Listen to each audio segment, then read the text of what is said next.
बांग्लादेश में हमारे हिंदू भाइयों पर किसी भी प्रकार की कोई क्रूरता, अत्याचार, जुल्म, ज्यादती ना हो। चाहे वहाँ पर हमारे हिंदू भाई हैं जो व्यापार कर रहे हैं, या जो हमारे वहाँ पर हिंदू मंदिर हैं, या हमारे भारतीय वहाँ पर जो नागरिक रह रहे हैं, उनके साथ किसी प्रकार की कोई नाइंसाफ़ी ना हो। इसके लिए पूरे देश को एकजुट रहना होगा।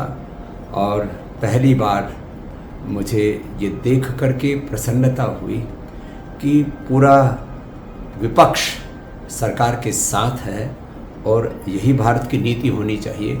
नहीं तो जिस तरह से पूरी दुनिया में इस्लामिक कट्टरवाद बढ़ रहा है, और वो भारत के पड़ोस में जिस तरह से उसने दस्तक दे दी है, वह देश के लिए बहुत ही खतरनाक हो सकता है। ये एकजुटता हमारी आगे भी रहनी चाहिए।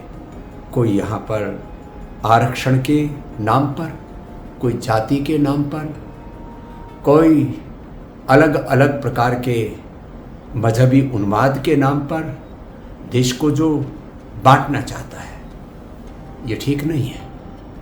इसलिए हमारी भारत की राजनीति मुद्दों पर केंद्रित हो, उसमें जाति, उसमें संविधान, उसमें आरक्षण, उसमें अलग अलग प्रकार के मजहबी उन्माद, जातीय उन्माद, भाषाई उन्माद, तमाम तरह के प्रांतीय उन्माद, इन सब उन्मादों से परे केवल विकास के आधार पर और 2047 तक भारत को विश्व की आर्थिक, सामरिक, सामाजिक, आध्यात्मिक महाशक्ति हम कैसे बनाएं, इस पर यदि पूरा देश एकजुट होकर के आगे बढ़ेगा, तब हम अपने पड़ोसियों के साथ में भी ताकत से खड़े हो पाएंगे, और पूरी दुनिया के सामने भी भारत एक शक्तिशाली राष्ट्र के रूप में उभर पाएगा।